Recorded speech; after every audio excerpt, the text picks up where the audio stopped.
보시면 저도 최선을 다해서 강의를 마무리하도록 그렇게 해보겠습니다. 자, 이제 초대교회사로 들어가겠습니다. 자, 이제 오늘은 큰 그림을 잡는 날이기 때문에 이제 큰 그림 속에서 설명을 드릴 텐데요. 초대교회사를 저는 이제 이거 크게 12개의 챕터로 나누어서 이제 제가 작성을 했습니다. 제 책에서. 초대교회사는 어떤 역사적 상황 속에서 진행이 되었는가 이걸 봐야 됩니다. 그리고 맨 끝에는 어, 최고의 교회의 선생인 어거스틴으로 끝마치게 돼요. 그러면 이때는 결국 언제냐면 속사도 시대부터거든요. 그러니까 사도들이 사역을 하고 사도 뒤를 이어서 나타나는 사람들이 속사도들인데 이 속사도 때부터 어거스틴까지, 더 정확히 말하면 그레고리 대제로 끝이 나지만 저는 그레고리 대제라고 하는 그런 역사보다는 어거스틴이라고 하는 신학적으로 제가 정리를 했는데요. 그래서 어거스틴까지의 이 모든 신학적 내용과 역사적 상황을 정리한 겁니다. 그런데 내용을 보시면 그 당시 속사도들, 즉 사도 뒤를 이어서 활동했던 속사도들은 다 로마 제국 시대 살던 사람이에요. 그리고 심지어 예수님 자신도, 그리고 예수님의 사역과 제자들도 로마 시대를 살았죠. 자, 여러분 네. 이미 뭐 다 상식적으로 알고 계시겠지만 사도 바울의 경우는 그가 그 안디옥에서 파송이 돼가지고 제가 그 지도를 보여드릴까요? 자, 이 지도 나오는데 사도 바울의 경우는 예루살렘에서 있다가 나중에 안디옥에서 파송을 받습니다. 예루살렘에 있다가 안디옥에서 파송을 받아서 그가 소아시아 지역, 그리고 빌립보, 그리고 고린도와 아테네 이런 지역을 사역을 하지 않습니까? 그리고 원래는 바울은 서바나, 이 스페인을 가고 싶었던 거예요. 왜냐하면 그 당시 사람들이 생각할 때는 이 스페인이 저 끝쪽 변방으로 본 거죠. 아직 아메리카 대륙이나 아시아는 잘 몰랐으니까요. 그런데 이제 여기서 로마까지 가고 바울은 못 가요. 여긴 결국 못 가는데 로마에서 세상을 떠나죠. 순교합니다. 바울은. 네. 그런데 이러한 바울의 역사조차도 결국 여러분 사도행전을 보시면 바울은 계속 로마 시민권 얘기를 하고 있죠. 그리고 로마의 법적인 변호 제도를 통해서 사역을 하고 있거든요. 그러니까 결국 바울과 그 이후 속사도 교부들의 시대는 로마의 시스템 속에서 진행이 됐다 이렇게 보시면 되는 겁니다. 그런데 로마 제국 시대 교회가 세워져 가는데 교회가 세워지자마자 바로 등장하는 것이 이단이에요. 특별히 이 어, 초대교회 이단은 굉장히 중요한데요. 이 초대교회 이단들의 특징은 뭐냐 하면 기독론, 즉 예수님이 참 하나님이시면서도 참 인간이다. 그런데 음, 그의 신성과 인성은 분리되지 않으나 혼합되지도 않는다. 음, 라고 하는 굉장히 중요한 구원에 있어서 구원론에 있어서 굉장히 중요한 그 내용에 대한 이단들이 생기게 돼요. 거기서부터 이단의 도전 앞에 교회의 정통 신앙이 형성이 되죠. 그러니까 교회 역사를 보면요. 그냥 어느 때도 순조롭게 순탄하게 진행된 적은 단 한 번도 없습니다. 이미 예수님 시대부터, 그 예수님의 뒤를 이었던 사도들, 그리고 그 뒤 속사도들부터 계속적인 다양한 도전들이 있었고, 그 도전들에 대해서 하나님의 교회와 하나님의 나라를 섬기는 사람들의 도전과 응전 속에서 교회 역사가 전개되었다. 자, 그 말은 이 시대도 마찬가지입니다. 이 시대도 수많은 이 다양한 모양의 도전들이 교회 앞에, 그리고 우리 그리스도인 앞에 찾아와요. 이것을 우리가 없앨 수는 없습니다. 알곡과 가라지 비유에서 보듯이 가라지는 계속 같이 갑니다. 그런데 그 안에서 우리가 믿음으로 인내하고 오히려 믿음으로 그리고 승리해 나가는 과정 속에서 하나님의 나라가 자라나가는 거거든요. 초대교회도 이미 로마 제국이 도전을 하고요. 그리고 바로 이미 이단들이 도전하기 시작해요. 그런데 이단의 도전과 로마 제국, 크게 보면 두 도전이거든요. 로마 제국과 이단의 도전으로부터 교회가 무엇이며 우리가 믿고 있는 신앙의 내용이 무엇인가를 설명을 할 필요가 있어요. 당연하겠죠. 그렇지 않습니까? 당신들이 로마가 박해를 하면서 막 박해를 하니까 도대체 당신들 믿는 게 뭐야? 그러면 우리가 믿는 신앙은 이런 거니까 우리를 박해하지 마십시오. 우리를 잘 이해해 주십시오. 신앙이 잘 주십시오. 라고 이제 설명하게 되겠죠. 그래서 그 설명하는 그 사람들은 교회의 선생들이라고 불러요. 이걸 다른 말로 처치 파더, 교부라고 부릅니다. 처치 파더. 교부들이 있어서 이제 그 교부들은 그런데 그 성경을 가지고 하지만 그 당시 사람들이 학문적으로 이해할 수 있는 그런 어떤 그 학문적, 당시 그 로마 시대의 학문적인 훈련을 잘 받은 분들이에요. 학문적 훈련을 잘 받은 분들이 성경의 메시지를 그 학문적 훈련 받은 걸 사용해서 잘 변호해 주는 겁니다. 그래서 이 교회 선생들, 이 교우부들은 기독교 신앙을 이렇게 설명하고 변증하는 사람들이었다. 그런데 그럼에도 불구하고 박해가 계속 찾아옵니다. 박해가 찾아오는데 특별히 대박해. 이 박해를 우리가 말할 때는 누구를 말할 수 있냐면 디오클레티아누스라는 황제가 있어요. 제가 좀 이따 지도에 나옵니다. 디오클레티아누스라는 황제가 이제 대박해를 하게 되니까 이제 그때 이제 교회가 막 분열이 되기 시작해요. 그러니까 거기에 굴복하는 교회, 거기에 끝까지 굴복하지 않는 교회 이렇게 나누어지게 되고 그리고 나중에 그런 그 상황으로부터 하나님은 갑자기 역사를 뒤바꿔요. 그래서 콘스탄틴이라고 하는 인물로부터는 기독교를 박해하던 로마가 오히려 기독교를 후원하는 로마로 바뀌게 돼요. 이것이 여기 나오는 콘스탄틴 대제의 제국의 교회로 발전하는 거예요. 그런데 자 여기 또다시 이제 도전이 와요. 자 보세요. 그전에는 로마 제국이 박해하고 이단들이 도전해 왔어요. 거기에 대해서 교부들이 교회를 설명하고 교회를 변증하고 교회를 지키기 위해서 활동을 했습니다. 그런데 이제는 박해하던 로마가 기독교를 국교로 만들었어요. 그러면 이제 야 하나님의 나라가 이루어진 것 같지 않습니까? 너무 감사하잖아요. 그런데 문제는 거기서 바로 시작이 돼요.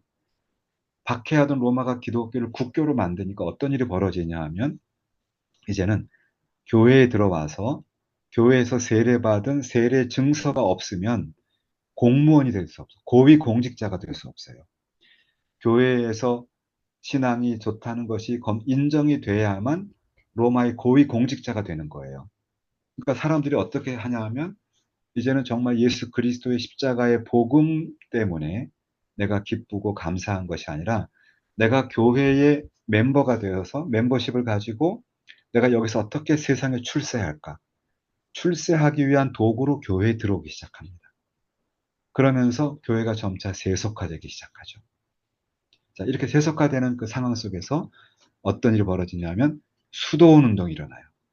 나중에 중세 가면 수도원이 본격적으로 일어나게 되는데 이미 초대교회의 동방에서부터 이렇게 어, 그 제국의 교회로 발전하는 것에 반대하면서 우리는 순수한 교회를 지켜나가야지 어떻게 이렇게 황제가 사용하는 그런 교회가 될 수 있겠느냐 하면서 반대하는 그룹이 나와서 크게 보면 제도적인 교회, 로마가 후원하는 국교회, 로마 제국의 교회, 이런 제도적인 교회와 거기에 맞서서 우리는 이제 이 타락한 교회 말고 세속화된 교회 말고 순수한 교회를 세우겠다는 수도원주의가 같이 나타나게 됩니다.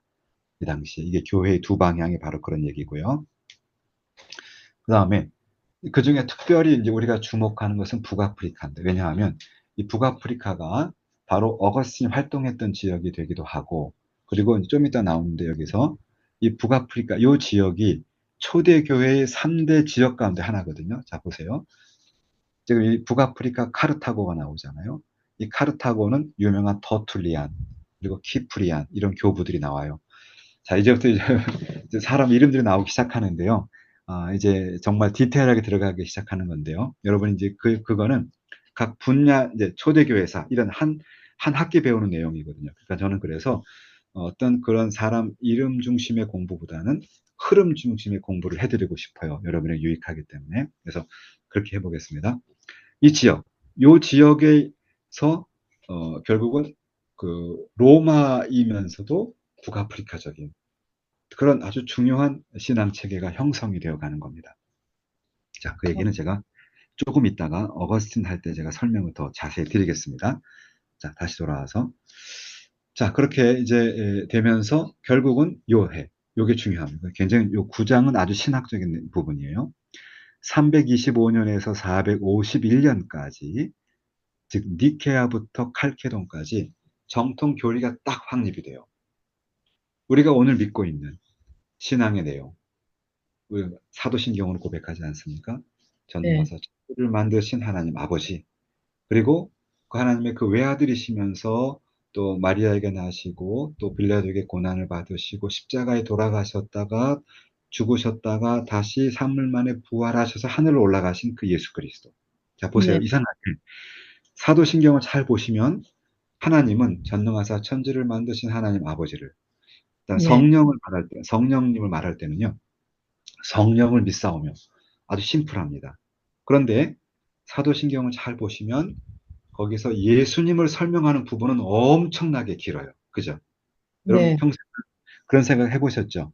네. 이상하다. 예수님을 설명할 때는 하나님은 전능하사 천지를 만드신 하나님 아버지, 성령을 믿사오며, 그런데 예수님을 할 때는 그 외아들 우리 주 예수 그리스도를 믿사오니 뭐죠? 동정녀 마리아에게 나시고 본디오 빌라도에게 고난을 받으시고 그다음에 십자가에 뭐죠? 장사된 바 하울만. 되었다. 예, 그다음에 이제 장사 지낸 바 되셨다가 다시 또 그 등장. 부활하시고 승천하신 얘기 전체가 다 나옵니다. 네. 그러니까 왜 그러냐 하면 이유가 있어요. 그 당시 수많은 이단들이 특별히 어디에 도전했냐면 예수님의 신성과 인성에 도전해 온 거예요. 그러니까 분명히 예수님이 이 땅에 사람을 본 사람들이 있거든요. 예수님은 요셉의 아들 목수 아니야? 예수님 직업 목수였잖아요. 목수 아니야? 어떻게 하나님이야? 이렇게 도전해 온 사람들.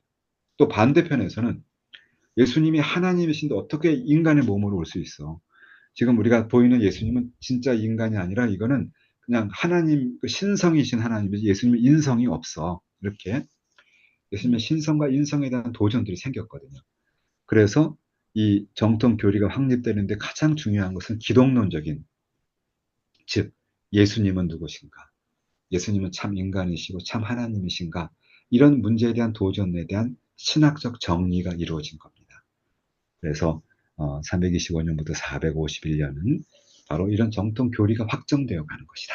이렇게 보시면 되겠습니다. 자, 그 다음에 10장에 보시면 이제 정통 교리에 대한 도전이 또 바로 생겨요. 그러니까 교리가 세워진 도전이 계속 생겨와요. 거기다 응전이 생기고, 그리고 이제 동방과 서방에서 강력한 교회 지도자들이 세워져서 교회를 보호하기 시작합니다. 참 놀라운 거는요. 기독교 역사, 교회사를 공부하다 보면 결국은 하나님에게 귀결이 돼요. 네. 수많은 도전들이 교회에 오거든요. 여러분, 뭐, 초대 교회를 말할 것도 없이 여러분 개인의 신앙의 역사도 그렇지 않습니까? 수많은 도전들이 찾아와요. 그런데 그 가운데 하나님은 반드시 그걸 보호하는 자, 돕는 자들을 세워서 교회를 보호하십니다. 여기서 음. 보면 암브로스와 크리소스톰. 암브로스는 서방 교회에서 중요한 인물이고 크리소스톰은 동방 교회에서 중요한 인물들인데 이들을 통해서 하나님은 교회를 지켜나갑니다. 결국 음. 교회를 지키는 것은 하나님이에요.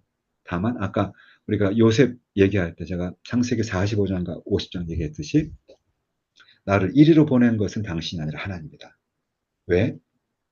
생명을 구원하기 위해서 그렇게 하셨다. 네. 마찬가지로 하나님은 암브로스를 서방 교회에 세우시고 크리소스tom이라는 사람은 동방에 세우는데요. 그들을 통해서 결국은 하나님이 하시는 일은 많은 생명을 구하고 생명을 구하는 교회를 지켜가시는 거예요. 그 교회를 지키는 분은 하나님이십니다. 여러분. 그리고 그 최종 결론, 최고의 교회의 선생인 어거스틴에서 초대교회 챕터가 끝나게 됩니다. 자, 그러면 이제 잠깐만요. 제가 시간을 체크하면서 하겠습니다.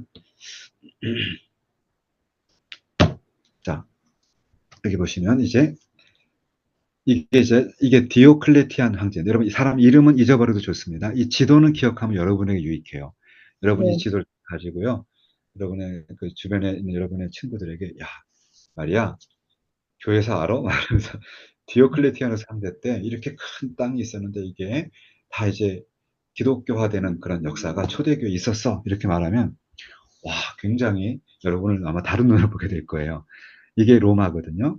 이 로마를 로마되게 한 사람은 디오클레티안, 영어로는 디오클레티안, 이걸 라틴식으로는 디오클레티아누스인데요. 이 황제 때에 기독교가 완전히, 로마가 이렇게 건설이 됩니다. 이때 그가 황제로 있었던 시대는 284년에서 305년까지예요. 그런데 이렇게 이제 그가 로마 제국을 만들어 놓고 보니 보세요. 동쪽으로는 어디 붙었냐면요. 이쪽에 티그리스 강과 유프라테스 강이 있는 이쪽 지역부터. 그 다음에 여기 터키죠. 비잔티움. 여러분 비잔티움 오늘날 어딘지는 아시죠? 오늘날 바로 어딜까요? 터키의 이스탄불이죠. 한번. 옛날에 비잔티움입니다. 옛날에 원래 기독교의 센터였어요, 거기가. 아, 비잔티움. 황제의 도시고요. 그리고 여기 데살로니카, 로마,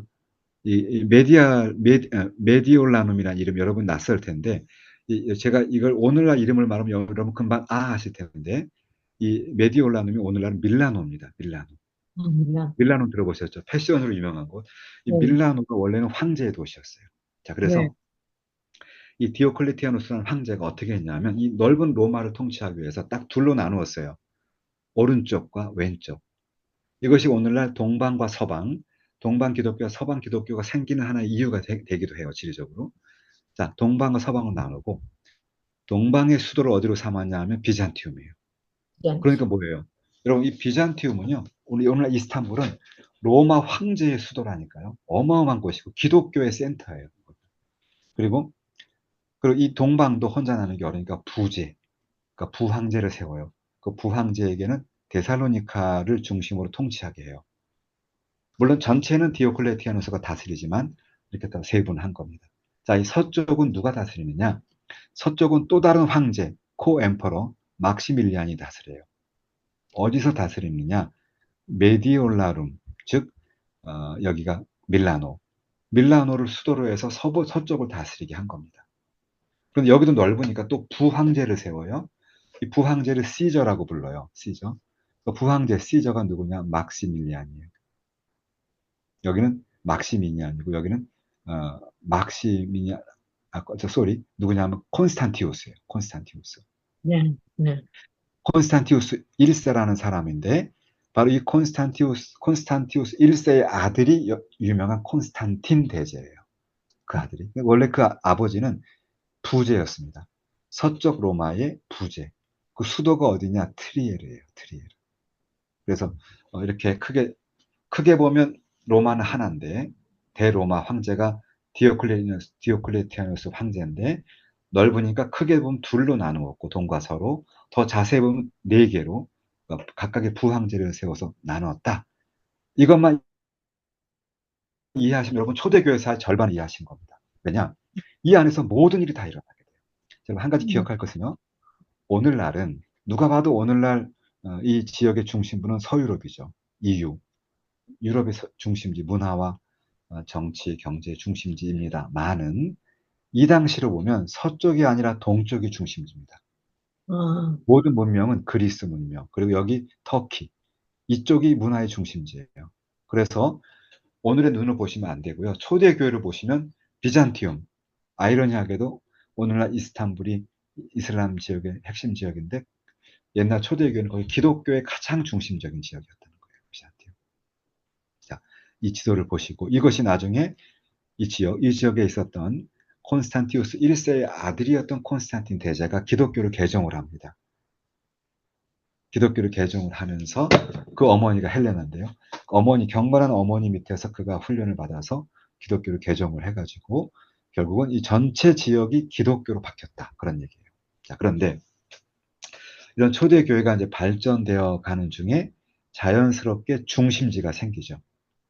초대교회 중심지는 5가지가 됩니다. 어디냐? 당연히 예루살렘. 예루살렘은 여러분 사도행전 15장에 보면 그 바울과 바나바가 이제 예루살렘 사도들을 만나러 오지요. 그죠? 그래서 막 악수하고 인사 나누는 장면이 나오거든요. 자, 그럼 제가 찾아드릴까요? 사도행전하고 관계되는데 사도행전 15장을 보시면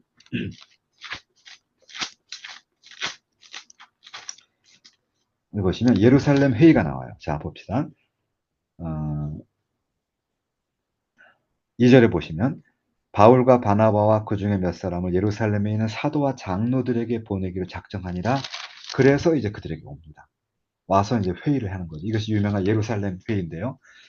그때 보면 예수님의 형제인 야고보가 예루살렘 교회의 총 지도자였어요. 그러니까 초대교회부터 이미 사도행전부터 초대교회부터 예루살렘은 우리 개신교, 우리 기독교의 중심 역할을 하고 있었던 겁니다. 그죠? 그리고 나중에 안디옥. 바울과 바나바가 안디옥에서 이제 선교 여행을 가잖아요. 바울과 바나바가 있었던 그 안디옥이 그 바울과 바나바의 그 영향력과 그 영향력의 후광을 받아서 총대주교 지역이 돼요. 안디옥이. 또 하나는 알렉산드리아입니다. 알렉산드리아는 라인강, 그러니까 나일강, 나일강의 하류인데 여기는 헬레니즘과 또 헤브라이즘이 같이 묶여지는 그런 곳이에요. 여기도 굉장히 여러분 혹시 여기 성지순례 갔다 온 분 계시죠? 그죠? 이런 데 가면 큰 아주 그 뭐죠? 그 도서관이 있고 막 그런 데인데 요거의 도서관의 그 모델이 어디에 있냐면 그 하나의 그와 유사한 그런 모델이 에베소, 성지순례 에베소에 가시면 도서관 나오잖아요. 두란노 같은 거. 그런 거의 총 모델이 여기입니다. 가장 중심지예요. 그 다음에 로마 총대주교가 있어요. 자, 그리고 여기 콘스탄티노플은 아까 비잔티움이죠. 오늘날 이스탄불인데요. 이 콘스탄티노플이 당시 로마, 이미 디오클레티아누스 황제부터 로마의 황제가 여기는 내 도시야라고 점 찍은 1순위예요. 1순위. 오히려 로마보다도 여기가 더 1순위입니다. 그렇기 때문에 총대주교가 있죠. 자, 이 5개 총대주교. 이게 초대교회의 가장 중심 센터였다. 자, 제가 여러분에게 질문 하나 드리겠습니다. 이 지도를 잘 보세요. 지도를 보시면 중심지가 동쪽입니까? 서쪽입니까? 어디예요? 아, 이거 안 들리나요, 진짜? 아, 동쪽입니다. 동쪽. 여러분 답을 하셨을 줄로 믿고 동쪽이죠. 서쪽은 로마밖에 없어요. 아까 제가 그랬죠? 초대교회만 해도 가장 중심지는 동쪽이다. 예. 심지어 4개. 예루살렘, 안디옥, 알렉산드리아, 콘스탄티노플. 기독교의 가장 중심지 5개 중에 4개가 동방에 있어요. 서방은 로마밖에 없어요. 로마밖에. 여기는 뭐냐? 여기는요. 그냥 그 게르만족들이 말 타고 사냥하고 그리고 그냥 고기를 핏째로 먹고 하는 아주 소위 그들이 말했던 바바리안, 야만족, 바바리안들이 살던 지역이에요. 아직도 문화가 없던 지역입니다.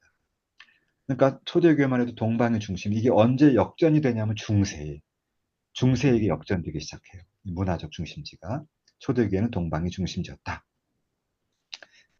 그 다음에 제가 또 책 한 권을 소개하는데 이 책은 여러분 참고하세요. 이 책은 Christian Thought Revisited. 이게 뭐냐 하면 아까 제가 3가지 유형으로 이제 했던 그런 에른스트 트렐체의 이야기가 있었다면 이건 이 곤잘레스는 또 다른 의미에서 기독교 사상을 또 정리를 하고 있는데요. 그 가운데 이제 아주 중요한 얘기가 나옵니다. 여기서. 근데 이 책에 원래 이 책은 얇은 책이에요. 왜 얇냐 하면 이 크리스찬 떴에 대해서 이 곤잘레스가 이 교회 역사, 스토리 오브 크리스찬이티, 기독교 역사를 전권으로 썼어요. 영어 책으로는 2권으로 돼 있습니다. 원래 원서가. 예일대 교수 아닙니까? 2권으로 돼 있는데 이걸 한국 책으로는 4권으로 번역을 했어요. 그래서 곤잘레스가 초대교회사, 중세교회사, 종교개혁사, 근대교회사 4권으로 번역이 되어 있는데 이 책은 좋기도 합니다. 그러니까 교과서로 쓰기에는 그냥 모든 걸 담아내고 있어요. 저는 이 책, 곤잘레스가 쓰신 스토리 오브 크리스티아니티 책이 좋기도 하지만 좀 아쉬운 부분이 좀 몇 군데가 좀 있는데 이분은 이제 그 예일대 교수이고 기독교인이긴 하지만 어떤 이제 저 입장, 총신 교수 입장에서 볼 때는 리폼드, 개혁주의라고 하는 것에 대한 이해가 그렇게 깊지 못한 것 같아요. 원래 감리교 목사이시거든요. 감리교 출신이에요. 그래서 개혁주의, 장로교에 대한 이해가 깊지 못해서 그쪽 부분에 대한 페이지가 너무 작아요. 너무 얄팍하고 너무 그냥 수박 겉핥기식으로 지나가고 그리고 이제 감리교와 관계되는 지역에는 많은 페이지를 할애하고요. WCC 이후의 역사에다 너무나 많은 지면을 할애했기 때문에 저는 그 뒷부분으로 가서는 좀 그러니까 신뢰라기보다는 제가 이걸 다 사용하기가 좀 아쉬움이 많다. 그래서 제가 아까 그 한 권 읽는 교회사 그 책을 쓰게 된 이유도 그겁니다. 좀 그쪽을 개혁주의적으로 보완할 필요가 있다. 그러나 그렇지만 초대 중세 종교개혁사까지는 아주 굉장히 유용하다. 이렇게 말할 수 있습니다. 근데 이분이 이제 뭘 얘기하냐면 3가지 유형으로 교회 유형을 분석한 거예요. 그러니까 이분도 역시 교회 역사를 쭉 정리하다 보니까 초대부터 현대까지 정리하다 보니까 어떤 흐름이 있다는 거죠. 첫 번째는 A타입, 카르타고, B타입은 알렉산드리아, C타입은 소아시아. 이런 유형으로 나뉘어진다.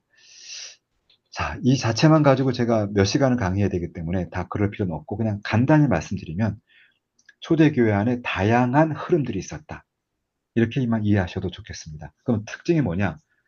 이 A 유형은 그냥 로마의 모든 걸 다 그대로 받아들이는 거예요. 로마. 그러니까 로마화된 기독교. 쉽게 말하면. 그러니까 로마 법을 따르고 로마 질서를 그대로 따르는 기독교. 질서에 순종하라. 세상에 있는 그 통치에 순종하라, 복종하라. 그런 기독교예요. 자, B타입은 뭐냐 하면 이거는 굉장히 그 뭐랄까 지성적인 기독교. 그래서 좀 헬레니즘과 헤브라이즘을 융합시키는 기독교. 이런 쪽으로 가요. 자, C타입은 이제 곤잘레스 교수도 그렇고 저도 개인적으로 C타입을 중요하게 보는데 C타입은 뭐냐 소아시아. 가장 대표적인 인물이 누구냐 하면 이레니우스라는 학자인데 여러분 이름은 몰라도 좋습니다. 그냥 소아시아의 그런 다양한 흐름 중에 그런 흐름이 있다. 이거 뭐냐면 요한복음에 나오는 겁니다. 하나님께서 세상을 사랑하셔서 말씀이 육신이 되어 우리 가운데 거하세요. 네. 거기 여러분 우리 가운데 거하신다는 말을 할 때 그 원래 헬라어 언어는 타버나클 언어입니다. 타버나클. 뭐예요? 하거나, 타버나클. 성막이죠, 성막. 장막이에요. 네, 네. 하나님이 우리 가운데 이 땅 안에 장막을 치시고 거한다. 이게 예수님이 이 땅에 오심이거든요. 그러니까 결국은 이 땅의 역사는 이 땅에 오신 예수님과 그 예수님의 뒤를 따르는 예수님의 제자들에 의해서 역사가 진행된다 이거예요. 바로 우리가 말하는 그 역사. 우리가 말하는 이 땅 가운데 진행되는 하나님의 나라 역사. 처음에는 매우 미약하고 처음에는 매우 작았지만 점차 자라나서 결국은 충만하게 되는 그 역사를 이 소아시아 학파가 이야기한 거죠. 이레니우스라는 사람이. 그래서 이 모든 유형이 각각 이렇게 섞여 있다 이렇게 보는데 이렇게 이 C 유형이 개혁주 유형의 가장 중요한 인사이트가 있다. 그 정도만 얘기하겠습니다. 자세한 얘기는 한 학기를 해야 돼요. 그래서 제가 이 정도만 하겠습니다. 자, 그 다음에 이제 또 하나 중요한 것은 뭐냐 하면 이제 이 아까 제가 그랬죠. 교리가 이 예수님에 대한 신성과 인성에 대한 교리가 확립되는 시대가 초대교회였다. 이제 여러분 길게 보면 그러니까 좀 깊이 들어가 보면 1차 니케아 회의입니다. 니케아 회의부터 제4차가 칼케돈이에요. 자, 좀 설명 더 드려볼게요. 니케아 회의, 두 번째가 콘스탄티노플 회의, 세 번째가 에베소 회의, 네 번째가 칼케돈 회의입니다. 혹시 제가 이 그 뭐죠? 캐나다 총신의 제 커리큘럼을 모르겠는데 만약 여러분이 기독론이라고 하는 과목이 있거나 혹은 실론이라는 과목이 있다면 반드시 이 얘기가 등장합니다. 100% 여기에 나와요. 왜냐? 기독론을 말할 때도 이때 기독론이 확립이 된 거죠. 실론에서 삼위일체론을 말하고 실론을 말할 때도 이때 삼위일체론이 확립된 거예요.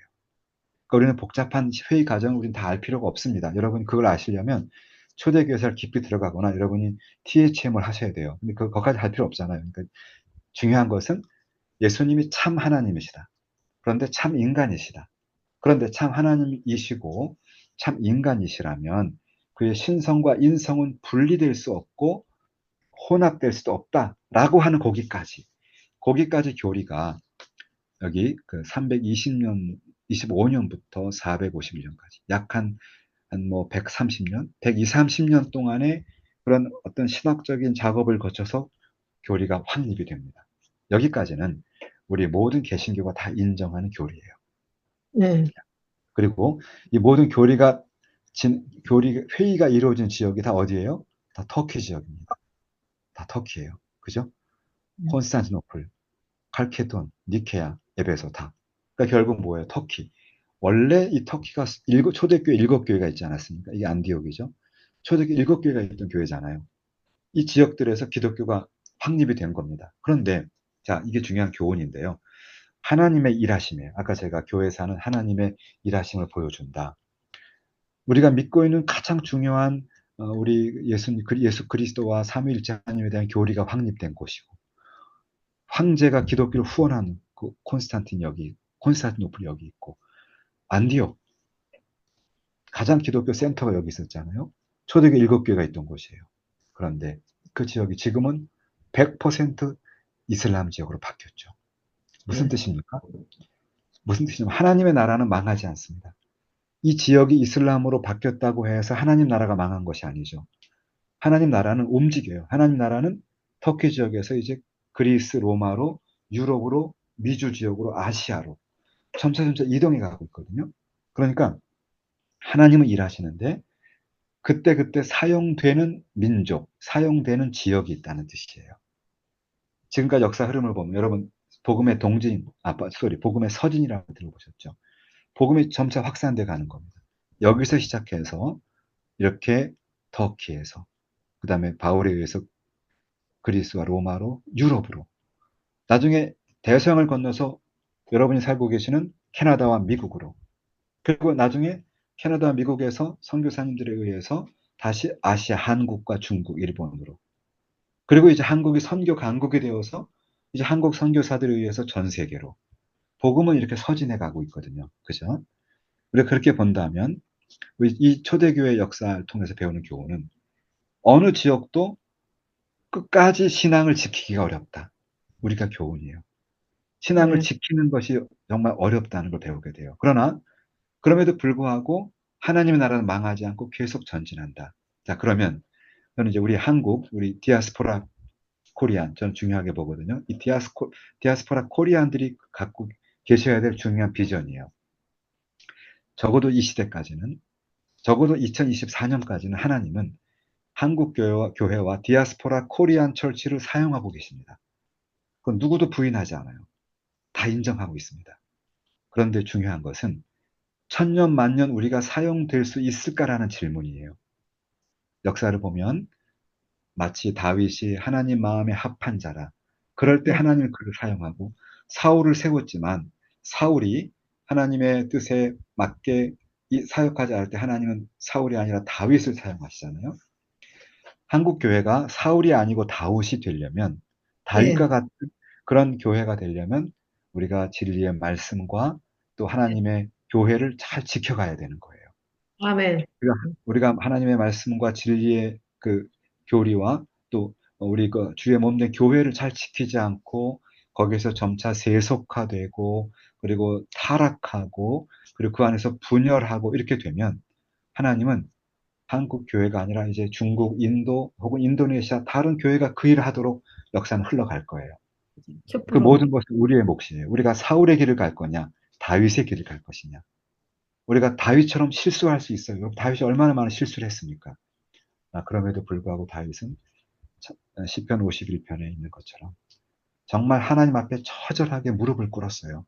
하나님, 나는 정말 그 바세바를 범했기도 했고, 하나님 나는 정말 그 우리아를 죽음의 전선에 내보내기도 했던 그런 정말 죄인 중에 괴수와 같습니다. 그런 하나님, 하나님의 은혜의 빛을 비추어서 다시 회복시켜 주십시오.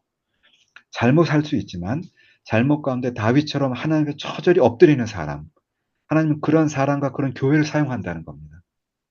바라기는 한국 교회와 디아스포라 코리안 처치가 사울이 아닌 다윗의 길을 가서 우리가 때로는 고난을 당하고 때로는 실수하고 때로는 범죄할 수는 있으나 다시 십자가 앞에 다시 하나님 앞에 엎드리고 하나님 얼굴 앞에 다시 우리가 엎드려서 다시 회복되기를 바랍니다. 그래야 하나님은 디아스포라 코리안 처치를 사용하시지 그렇지 않으면 하나님은 이제 우리를 잠시 내려놓고 다른 길을 또 열어 가시는 거예요. 중요한 네, 것, 하나님의 나라는 망하는 법이 없다. 그러나 지상의 교회를 하나님은 사용하시는데 하나님의 마음에 합한 자들을 사용한다는 겁니다. 여러분과 제가 네. 그리고 우리 한국에 있는 총신과 캐나다 총신이 하나님 마음에 합한 그런 공동체가 되기를 축원합니다. 그것이 아멘. 아멘. 우리가 가야 할 길이 되는 것입니다. 이게 초대교회가 주는 교훈이에요. 자, 이제 여러분 한 학기 공부한 거예요. 이미 총신에 오면 한 학기 1학기 때 초대교회사를 공부합니다. 이제 중세로 넘어갑니다. 1학년 2학기 과목이에요. 이게 중세교회사. 자, 제가 시간을 컨트롤하면서 우리가 12시 반까지죠. 아직 1시간 남아 있습니다. 그죠? 12시 반, 1시간 딱 남았으니까 제가 강의를 계속 진행하겠습니다. 자, 중세 교회는요. 중세가 형성, 제가 이 단어를 썼는데 이 중세가 형성이라는 말에는 뭐냐면 중세는 만들어진 거예요. 어떻게 네, 만들어졌냐? 어떻게 만들어진 건지 좀 이따 제가 설명할 건데 간단히 말하면 모든 초대교회의 무대는 로마였는데 로마가 기독교를 받아들였잖아요. 그런데 그 로마가 이제 망해버려요. 그러니까 중세는 기독교를 받아들였던 로마가 망하고 로마를 망하게 만들었던 그 게르만 사람들이 기독교화가 돼요. 아, 놀라운 일입니다. 게르만. 오늘 우리의 눈으로 설명하면 이런 거와 같다고 보시면 여러분 좋습니다. 만약에 지금 미국에 뉴욕이 있고 또 캐나다가 있고 한데 얼마 전에 우리가 9.11 사태가 있었지 않습니까? 꽤 됐죠. 저는 9.11 사태가 있을 때 제가 화란 유학 기간, 유학 막 논문을 끝내고 막 가는 시대에 저는 9.11 사태를 봤는데요. 그때 정말 CNN이 계속 유럽에도 생중계가 되고 있었어요. 근데 자, 이처럼 이제 이슬람의 세력들이 만약에 예입니다. 이슬람의 군대들이 갑자기 미국과 캐나다를 쳐들어와 가지고 완전히 교회를 불태우고 교회를 다 그냥 파괴시켜버리고 그 지역을 다 만약에 이슬람화 시켰다. 이건 상상도 하고 싶지 않은 끔찍한 이야기인데요. 바로 그러한 일과 같은 사건이 벌어진 거예요. 이게 초대교회 말에 생겼던 일입니다. 그러면 사람들 생각에 와, 하나님 나라가 망했나 보다. 그런데 그게 아니라 하나님은 오히려 로마 제국을 몰락시켰던 그 게르마닌을 기독교화 시켜버려요. 이게 하나님 놀라운 역사입니다. 네. 그래서 자, 이게 바로 그 지도인데요. 이게 중세의 그러니까 초대교회 말 4세기쯤 됩니다. 4세기쯤에 이 모든 지역이 다 로마 지역이었는데 어느 날 갑자기 여기 보면 반달족, 롬바르드족, 부르군드족, 프랑크족, 동고트족 막 나오죠. 이게 누구냐 하면 다 게르만족의 여러 분파들이에요. 여러 그중에는 여기 앵글로 색슨족도 있습니다. 여러 분파들이 로마 제국에 막 동시다발적으로 쳐들어와서 로마 제국이 망해버린 거예요.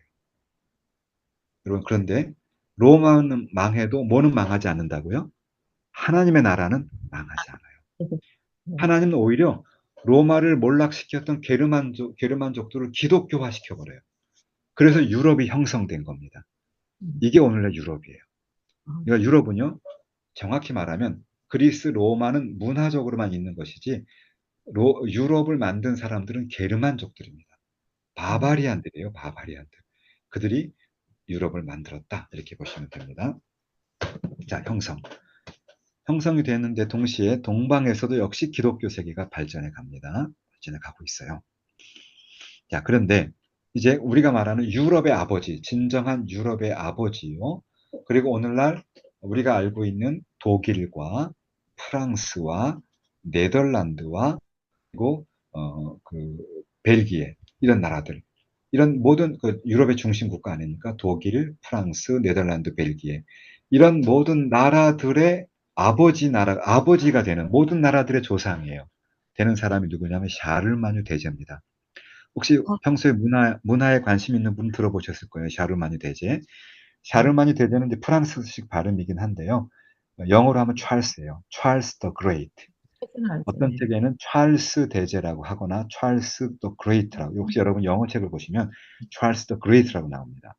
네. 근데 이걸 독일식으로 하면 칼이에요. 칼 아, 더 그로스. 칼 대제입니다. 그래서 왜냐하면 이 사람이 독일의 독일의 아버지이기도 하고 또 프랑스의 아버지이기도 하기 때문에 그리고 영어책으로 번역할 땐 찰스로 번역하기 때문에 그래서 이 샤르마니 대제가 신성 로마 제국을 만들면서 중세가 완전히 세팅이 끝납니다. 아까 로마 제국은 망했잖아요. 그죠? 로마 제국은 망했지만 이제 신성 로마 제국이라고 하는 때로 이게 뭐냐면 홀리 로만 엠파이어예요. 신성 로마 제국이 생기면서 중세가 완전히 쫙 펼쳐지게 되었다. 요금 이겁니다. 2,900원이 결제되었습니다. 그죠? 저한테 나온 소리 아니죠, 그죠? 네.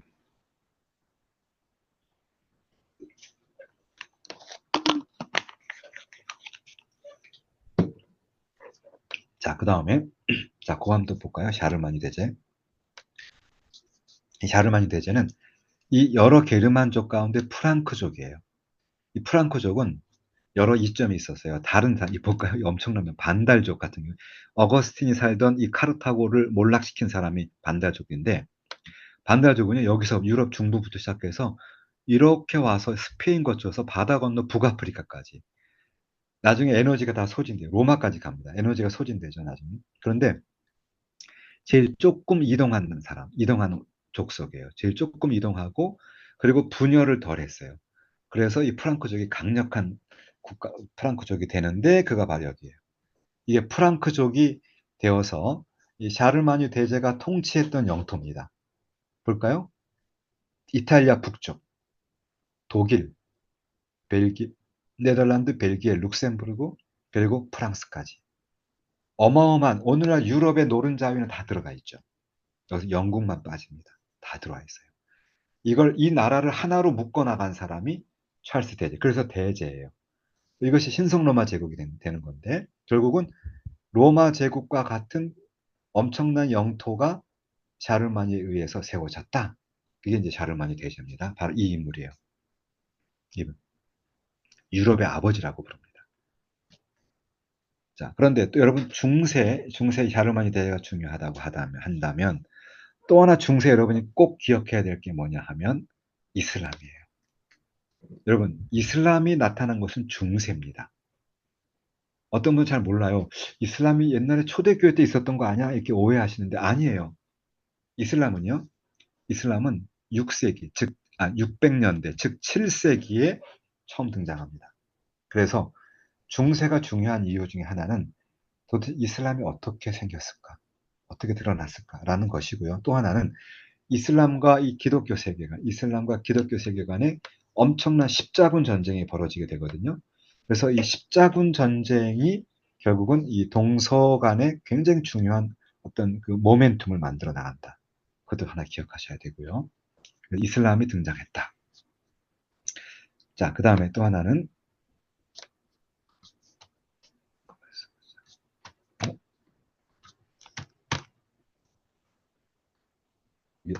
넘어가죠. 자, 그리고 또 하나는 여기서 자, 이제 여기 십자군이 바로 그겁니다. 십자군 운동에서는 이제 이건 언제냐 하면 약 1100년대, 그러니까 1000년대부터 하니까 약 11세기, 12세기예요. 11, 12세기에 처음으로 이슬람이 등장해요. 자, 여러분 생각에 오늘날 지금 팔레스타인 지역이라든지 아니면 미국하고 지금 중동 지역 이런 이슬람과 기독교의 충돌이 이제 처음 있는 것 같잖아요. 아닙니다. 이미 중세부터 이슬람이 생기자마자 바로 기독교 세계와 충돌이 벌어졌던 거예요. 그러니까 중세를 알면 오늘 이슬람의 뿌리가 이해가 되겠죠. 중세가 중요합니다. 그리고 중세는 13세기가 되면 전성기를 맞게 돼요. 전성기. 이 전성기라고 하는 것은 결국 교황제가 확립이 되고 그리고 우리가 알고 있는 그 소위 말하는 토마스 아퀴나스 오늘날도 카톨릭이 가장 중요하게 보는 신학적 기초 토마스 아퀴나스의 신학이 나온 때입니다. 그때 이제 전성기에 도달하는 것이 이때 그 중세 13세기다 이렇게 말할 수 있고요. 자, 그런데 이 십자군 전쟁이 일어나면서 새로운 변화가 생기는데 한번 지도를 또 보실까요? 여러분 지도를 보면 좀 여러분 더 재밌을 거예요. 자, 이게 오늘 이제 동서 1054년에 동방과 서방이 두 개로 분열이 돼요. 이것이 오늘날 동방 기독교, 즉 이스턴 오소독스하고 로만 캐톨릭이라고 하는 두 개로 나눠진 거죠. 로만 캐톨릭 여기로부터 개신교가 나온 거예요. 여러분 동방에서는요 종교 개혁이 없습니다. 분명히 없다는 거. 자, 그리고 잘 보시면 여기 아까 우리가 봤던 이름이죠. 콘스탄티노플. 원래는 비잔티움이었어요. 근데 콘스탄티노플로 불려지게 되고 나중에는 이스탄불로 바뀌는 겁니다. 터키에. 여기 니케아, 아까 니케아 공회에 있었죠. 바로 거기. 바울이 사역했던 에베소서, 아테네, 고린도. 다 모든 기독교 중심은 동방에 있죠. 그러니까 이때만 해도 동방이 중요한 지역이었고 서방은 아까 보셨듯이 게르만족이 막 들어와서 게르만족이 막 전쟁 끝에 점차 유럽이 만들어지고 점차 기독교화 되는 과정, 이런 과정이 있었다. 그래서 그런데 54년이 되면 동방 기독교와 서방 기독교가 딱 나눠져요. 오늘날 동방 정교회가 등장한 것이 이때부터 시작이다. 1054년부터 이렇게 보시면 됩니다. 그런데 이 동방과 서방이 나뉘어지게 된 것은 딱 어디랑 똑같냐 하면 동서로마. 여러분 지난번에 좀 전에 초대교회 할 때 콘스탄틴 대제 직전에 있었던 디오클레티아누스가 이 광활한 로마를 다스리기가 어려워서 이걸 네 개로 나눴다고 했죠. 크게 나누면 동방과 서방. 그래서 이 동방과 이쪽 데살로니카를 중심으로 해서 이쪽에 이제 그 부 황제를 세웠고, 서방에는 여기 밀라노를 중심으로 서방의 중심지가 있었고, 트리에르를 중심으로 또 다른 이제 부제를 세웠다 그랬죠. 바로 그 동방과 서방이 나뉘어지게 된 것은 동로마와 서로마의 경계와도 똑같다, 이렇게 보시면 돼요. 그래서 여러분 이제 이걸 아셔야 되죠. 우리가 알고 있는 동방정교회가 생긴 것은 중세입니다. 그러니까 중세는 여러 개가 생겼죠. 그죠? 기억을 더듬어 봅시다. 유럽 교회, 유럽이 생긴 게 중세고요. 이슬람이 생긴 게 중세고요. 그리고 동방교회가 나타난 것이, 즉 동서방의 교회가 분열된 것이 중세예요. 그러니까 중세는 1000년 동안에 별의별 일이 다 일어나는데, 한편으로 보면 중세는 암흑의 시대이기도 합니다만은 여러 가지 기독교 역사의 중요한 일들이 시작된 것이 또 중세다, 이렇게 보시면 됩니다.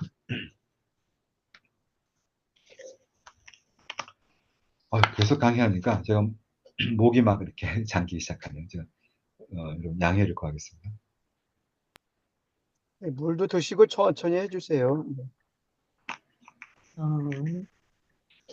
예, 제가 목을 축이면서 너무 하겠습니다. 강에 빠져서 우리는 좋습니다. 네, 맞습니다.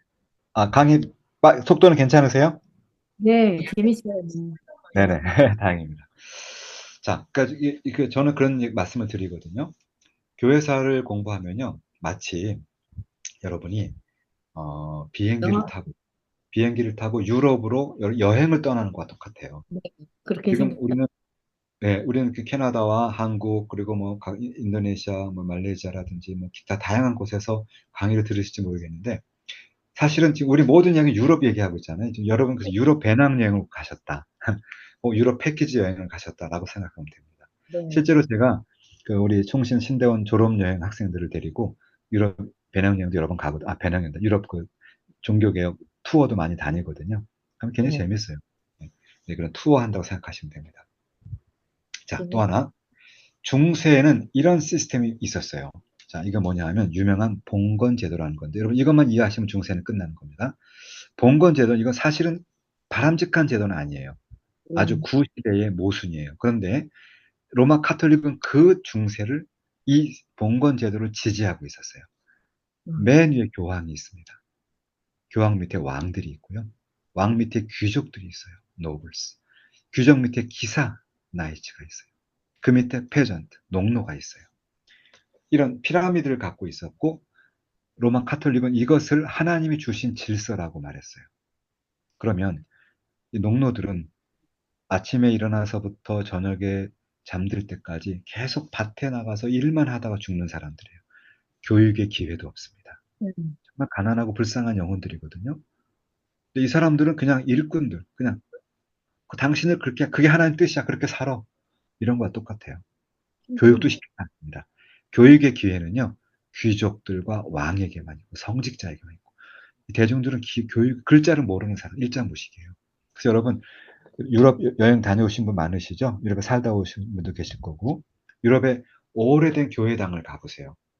아름다운 그런 벽화라든지 아름다운 그런 그 부조, 이렇게 그 부조가 있거든요. 그 벽에다가 이렇게 입체적으로 되어 있는 그런 조각물들이 있어요. 그다 뭐냐 하면 중세 때 일반 성당에 오는 기독교인들이 글씨를 몰라요. 그리고 미사가 라틴어로 집례가 돼요. 라틴을 못 알아들어요. 그러니까 그들이 유일하게 성경 스토리, 바이블 스토리를 알 수 있는 것은 교회에 있는 성화와 그 부조, 즉 그 조각이에요.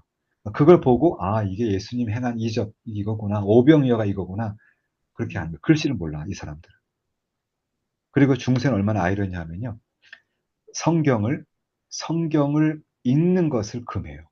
무슨 말이냐면 성경은 거룩한 책이기 때문에 오로지 카톨릭 신부만이 성경을 읽을 수가 있고, 다른 사람들은 카톨릭 신부가 전해주는 걸 들어야만 돼요. 그러니까 요즘 같으면 우리가 그러잖아요. 여러분 제발 큐티 좀 해주세요. 성경 읽고 여러분 꼭 나누는 걸 카톡방에 올려주세요. 이렇게 성도들에게 우리가 막 부탁하잖아요. 근데 옛날에는 그러면 불경제, 감히 하나님 말씀을 읽고 해석을 해? 이거 오직 교황만이 해석할 수 있는 건데 이래가지고 막 감옥에도 가 그래요. 예를 아, 들면 제가 중세 말에 영국에서 활동했던 위클리프라고 하는 성직자가 있었어요. 위클리프. 그는 학자이자 성직자예요. 위클리프는 불가타 라틴 성경에서 영어로 성경을 번역했습니다. 왜냐하면 대중들에게 성경을 읽혀야 되는 거예요. 네. 이 사람들 아예 글씨도 모르고 적어도 이런 대중들, 노블하고 기사 이런 사람들이라도 성경을 읽어야 될 거 아니에요. 그죠? 그래서 이들 중에 이제 글씨를 배우는 사람이 생겨나기 시작하고 그러니까 성경을 영어로 번역했네요. 요즘 같으면 와 훌륭한 프로젝트를 하셨군요. 거기다가 기부하고 후원금을 주고 막 격려금을 주고 막 이렇게 후원해 줄 텐데 그게 아니라 이 사람은 나중에 세상을 떠나요. 위클리프라면 세상을 떠나는데 나중에 여러 제목 가운데 성경을 번역한 제목이 돼서 이 죽은 사람을 다시 이렇게 다시 화영하는 이런 일을 합니다. 세상에. 얼마나 끔찍해요, 그죠? 근데 그게 중세의 법이에요. 그러니까 아, 종교 이거 바로 이어서 나오게 될 종교 개혁은 모든 사람들의 손에 성경책을 쥐어준 거예요. 종교 개혁의 중요한 것은 솔라 스크립추라. 이 몰라. 모든 사람들도 글씨를 배워야 되고 성경을 읽어야 된다. 모든 사람에게 성경을 주고 그들이 성경을 통해서 하나님을 만나게 해야 된다. 이것이 종교개혁의 중요한 하나의 모토가 됩니다. 자, 그래서 이제 종교개혁으로 넘어갑니다, 우리는. 자, 이제 남은 건 종교개혁과 근현대인데, 이 종교개혁 역사가 굉장히 많은 시간이 할애가 되어 있는데요. 일단 제가 한번 시간을 잘 정리해보고, 그냥 간단하게, 나중에 여러분이 체계적으로 배울 시간이 따로 이제 있게 될 것이고, 지금은 그냥 흐름만 제가 잡아드리도록 하겠습니다. 지금 45분이니까 앞으로 우리가 한 45분 더 남았죠. 그죠? 45분 더 남았습니다. 자, 먼저 종교개혁을 볼 때는 큰 흐름을 보시면요. 이렇게 나눌 수 있습니다. 하나는 그 시대적 배경이 있어요.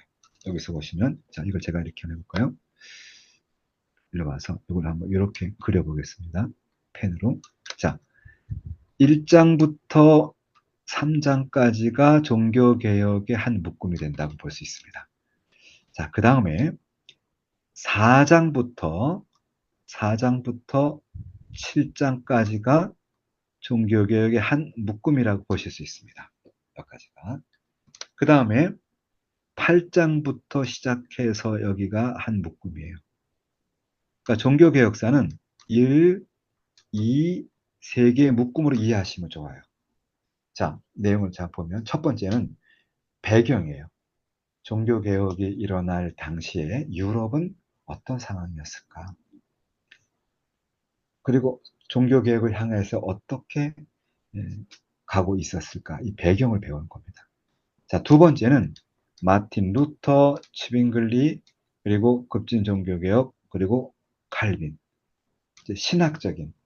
신학적인 흐름과 여러 종교개혁 시대의 여러 흐름들을 정리해 준 겁니다.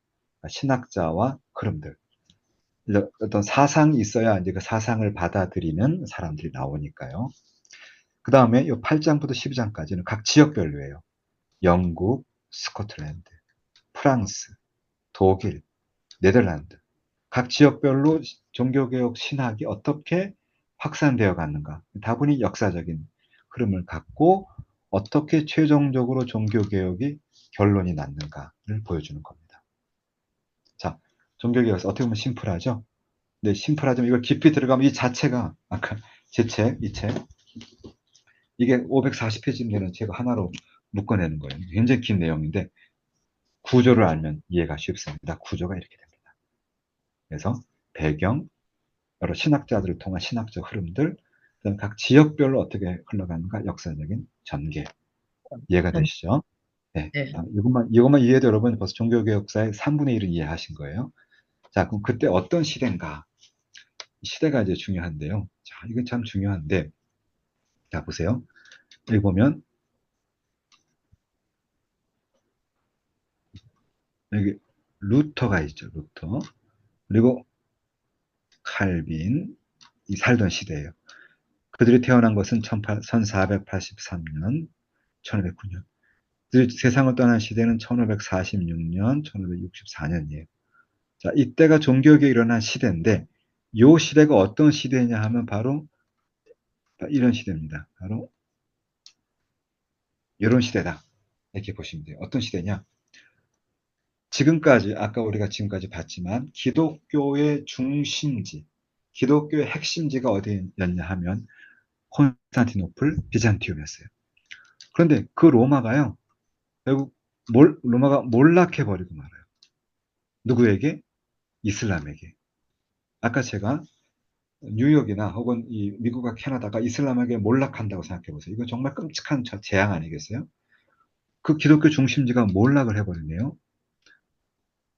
제가 다시 이거를 일단 레이저로 계속 쓰겠습니다. 레이저로.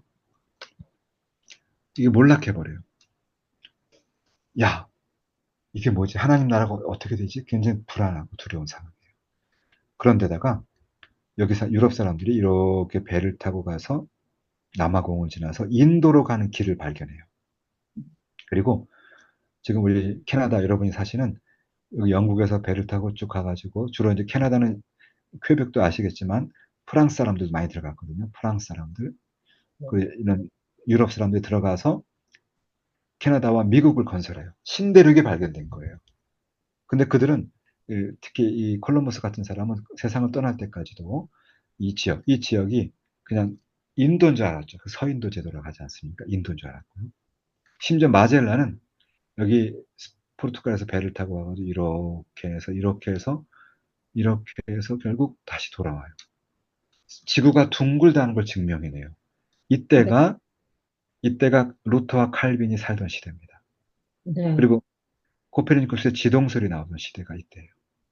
그러니까 지금 이때는 어떤 시대냐 하면 지금까지 알던 세계가 이게 세계가 아니었구나. 전혀 모르던 그 지역, 그 새로운 대륙이 발견되기도 하고 지구가 둥글어요. 옛날 사람들은 이 영국에서 배 타고 나가면 다 지옥에 빠지는 줄 알았어요. 이리 가면 지옥, 절대 이쪽 가지 마. 이건 지옥이다. 가지 말라. 이런 줄 알았거든요. 나가니까 새로운 대륙이 나와버려요. 네. 그러니까 와, 이거 뭐지? 우리가 여태까지 알던 게 잘못됐나? 굉장히 질문, 두려움이 났는데 그때 루터와 칼빈이 활동한 겁니다. 그때 그들은 지금까지 우리가 알던 그 로마 카톨릭 중심의 중세가 아니라 성경 중심의 그 하나님 나라, 성경 중심의 세계가 진정한 세계다. 새로운 어떤 스탠다드를 제시한 거죠. 그러니까 놀랍지 않습니까? 지금까지 알아왔던 것은 다 지나갔고 뭔가 이제 새로운 시대가 열리는데 그럼 이 새로운 시대를 이끌고 나갈 스탠다드가 뭐지? 그게 바로 이겁니다. 라고 종교개혁이 나오게 된 거예요. 이건 하나님의 일하심이에요. 그죠? 그렇지 않습니까? 아멘. 종교개혁이 이때 나올 수밖에 없는 시대예요. 그리고 이때 나옴으로 인해서 유럽 사람들이나 이제 그 이후에 신대륙 사람들이 이런 것이구나라고 세상의 역사를 보는 관점이 재정립되는 겁니다. 자, 그게 그 시대고요. 또 하나 조금 역사적인 얘기를 드리겠는데 교황과 이 귀족들, 즉 토지를 소유하면서 그 농사를 짓고 소작농을 데리고 있었던 그 중세가 몰락하고요. 떠오른 것은 상인계층이에요. 상인계층. 네. 이 상인계층은 누구냐면 배를 타고 다니면서 무역을 하다 보니까 종교개혁 사상을 널리 시키는 거죠. 요즘으로 말하면 그런 겁니다. 자, 저는 용인이에요. 오늘 제가 마침 수업이 없는 날이어서 여러분에게 이제 저희 집에서 강의를 하고 있는데 내일 아침 또 8시부터 강의가 있습니다. 양지에서. 그런데 제가 여기서 강의하는 걸 여러분 캐나다에 계신 분들 듣고 또 다른 어떤 서울에 계신 분들 듣고 뭐 미국이나 뭐 인도네시아 다 들으시잖아요, 이게. 이건 놀라운 거 아닙니까? 이건 정말 혁명적인 일이죠. 네. 지금 우리는 인터넷을 통해서 세계가. 4차 산업혁명을 통해서 기독교가 확산된 거예요. 그죠? 신학이. 악한 것도 확산이 되지만 선한 것도 동시에 확산이 되는 겁니다. 아까 알곡과 가라지가 같이 확산되고 있는 거예요, 지금. 그런데 이 당시도 마찬가지인데 상인들이 자 볼까요? 이, 이 지도를 보여드릴게요. 여기 보시면 이 상인들이 이게 다 이게 라인 강이거든요. 상인들이 강을 타고 다니면서 여기서 이렇게 라인 강이 흘러가요. 강을 타고 다니면서 그들이 종교개혁 사상을 전파시키는 거예요. 그러니까 무역하는 사람들은 요즘으로 말하면 인터넷의 뭐랄까요 연결 역할을 인터넷 역할을 해준 거예요. 그래서 그들이 가는 곳마다 종교개혁 사상이 확산됩니다. 그래서 여러분 보시면 스위스, 요 바젤에서 배를 타면 쭉 와가지고 독일, 네덜란드까지. 이 라인강이 결국 종교 개혁을 전파시키는 중요한 동력이 되는 겁니다. 그래서 상인 계층이 올라가고, 자, 그 전까지 교황이 최고 위치에 있었지 않습니까? 볼까요? 교황이 최고에 있었잖아요. 근데 이 교황의 세력이 교황이 이게 정말 잘못된 거구나 알기 시작해요. 그러면서 이제 왕과 귀족들이 점차 힘을 갖게 되는데, 요들과 개신교 세력, 특별히 우리 개혁주의, 칼빈주의자들이 같이 연합하는 그런 일을 발전해요. 그래서 근세 국가, 특히 영국의 엘리자베스 1세 같은 사람들, 그래서 근대 역사가 열려갈 때 개신교가 같이 발전해 가고 있다. 그 얘기입니다. 자, 그 다음에 또 하나. 아까 제가 지금 종교개혁이 진행될 때는 지구가 둥글다는 걸 새로 알게 되고, 그리고 태양이 지구를 도는 것이 아니라 지구가 태양을 돈다. 모든 것이 완전히 뒤죽박죽 막 혼란스러운 시대였는데, 그러면 뭐가 기준이 될까? 뭐가 우리 교회가 중심을 삼아야 할 스탠다드가 될까라고 할 때 그것이 성경이라는 것을 깨닫게 돼요. 그 전까지 뭐예요? 교황이에요. 교황이 주장하는 것. 여기 교황이 주장하는 것이 기준이다라고 보았던 것이 중세였어요. 네. 아니, 성경이 중심이 되고 성경이 기초가 되는 것이 중세다라는 것을 이때 종교개혁 때 알게 된다는 거죠. 여러분 이거 굉장히 중요한 겁니다. 네, 뭐냐? 맞아요. 우리가 교황이, 이 모든 거를 다 내려놓을 수 있어야 돼요. 네. 전통, 개인적 공동체적 체험, 개인과 계층의 이익, 정치적 성향, 이데올로기, 이 모든 것들을 다 내려놓고 오직 성경만이 최고의 권위를 가져야 된다는 얘기예요. 네. 중요한데, 예를 들면 이런 겁니다. 어떤 교회, 어떤 성도들은, 아, 우리 교회 갔더니, 우리 교회는 너무 찬양이 뜨겁지가 않고, 너무 찬양이 뜨뜻미지근해. 이거는 어떤 개인적 공동체적 개인적 체험에서 온 전통일 수 있어요. 그죠? 네, 네, 그런데 네. 어떤 교회 가면, 어떤 교회 갔더니, 그냥 뭐, 너무 찬송만 하고, 말씀을 안 가르쳐 주고, 너무 찬양만 하고, 이거 완전히 신비주의 같아. 이렇게 볼 수 있는 거거든요. 그러니까 그 모든 것들은 다 장단점이 있고, 다 어떤 특징들이 있어요. 아까 제가 말씀드렸듯이, 파란 개혁교회는 시편 찬양을 하는 교회고, 한국교회는 찬양을 열정적으로 하는 교회고요. 다 다양한 거예요. 그죠? 근데 그걸 가지고, 만약에 화랑 개혁교회가 하는 시편 찬양만이 진정한 찬양이다. 나머지는 다 안 돼. 금지. 이것도 문제고요. 또 그렇- 우리가 한국 교회처럼 또 미국이나 캐나다 교회처럼 찬양하는 이 경배와 찬양 같은 걸 하는데 아직도 시편 찬양을 하는 화랑 개혁교회는 다 이건 다 죽은 교회다. 그것도 아주 잘못됐다는 거예요. 네. 오직 유일한 기준은 성경만이 유일한 기준이다. 나머지는 시편 찬양을 할 수도 있고 가스펠 할 수도 있고 찬송을 할 수도 있어요. 각 교회마다 전통마다 그걸 잘 우리가 중요한 건 덕이에요. 덕스럽게. 바울이 그러지 않습니까? 바울이 말하기를 모든 것이 가하나 모든 것이 가하지 않는 거죠. 그죠? 네. 모든 것을 덕이 되게 하라. 교회에 유익하게 하고 공동체에 유익하게 하는 게 중요한 거고 그러나 성경은 절대적 기준이다. 우리가 교회사를 통해서 배우게 되는 겁니다. 자, 이건 복잡한 거 나오는데 이거는 제가 오늘 하지 않을게요. 이거는 종교에서 다 배우고 결론에 나오는 건데요. 그냥 큰 흐름만 제가 얘기할게요. 제가 얘기할 때 우리가 이거 하나만 기억하시면 됩니다. 종교 개혁에 들어오는 그룹이 누가 있느냐? 네 그룹입니다. 네 그룹. 요것만 기억하세요. 성공회. 여기 로마 카톨릭이 있죠? 카톨릭으로부터 점차 벗어나온 건데 제일 카톨릭에 가까운 개신교가 성공회입니다. 두 번째 전통적인 교회가 루터란입니다. 세 번째, 중심에 있으면서 문화 변혁자. 아까 제가 첫 시간에 트랜스포머 오브 더 컬처, 즉, 그 문화의 변혁자라고 그랬죠. 그게 바로 개혁파 장로교회 칼빈주의입니다. 세 번째. 네 번째가 제세례파예요. 레디칼 레포메이션, 급진 종교개혁이에요. 자, 다시 여러분 이것만 이해하면 종교개혁의 기둥을 이해한 거예요. 종교개혁 중에 가장 카톨릭에 가까운 그런 종교개혁 성공회입니다. 영국 앵글리칸 성공회. 두 번째, 비교적 카톨릭에 가까운 그런 전통적인 개신교 루터파입니다. 네. 카톨릭에 치우치도 않고 급진적이지도 않으면서 성경에 근거해서 교회를 세워나가고 문화를 변혁시키는 사람들, 리폼드, 바로 장로교인들입니다. 네. 맨 끝에 레디칼 레포메이션은 제스레파. 보다 전통을 버리자. 모든 전통은 다 버려야 한다. 우리는 오직 성경만 가지고 살겠다. 이게 제스레파예요. 제세례. 그런데 예, 이것도 제가 설명드릴게요. 이것도 중요한데요. 자, 오른쪽으로 갈수록 그죠? 오른쪽으로 갈수록 더 전통을 주장하는 쪽이에요. 전통을 네. 제일 중시하는 것은 로마 카톨릭. 제가 로마 카톨릭은 회칠한 무덤과도 같은 그런 신학이 있기 때문에 제가 여기다 검은색으로 썼어요. 예. 네. 가톨릭은 절대로 전통을 버리지 않습니다. 절대로 교황의 우위권, 교황의 무오류서를 버리지 않아요. 교황이 말하면 그 하나님이 한 말이에요. 굉장히 위험한 말이에요. 여기 네. 있고, 그 다음에 여기서 종교개혁인데, 가톨릭은 더 전통적이죠. 앵글리칸은, 성공회는, 루터파도 더 전통적이에요. 그런데 리폼드는 성경에 근거하면서 성경에 근거한 전통은 오케이, 예스예요. 성경에 근거한 성령은 예스예요.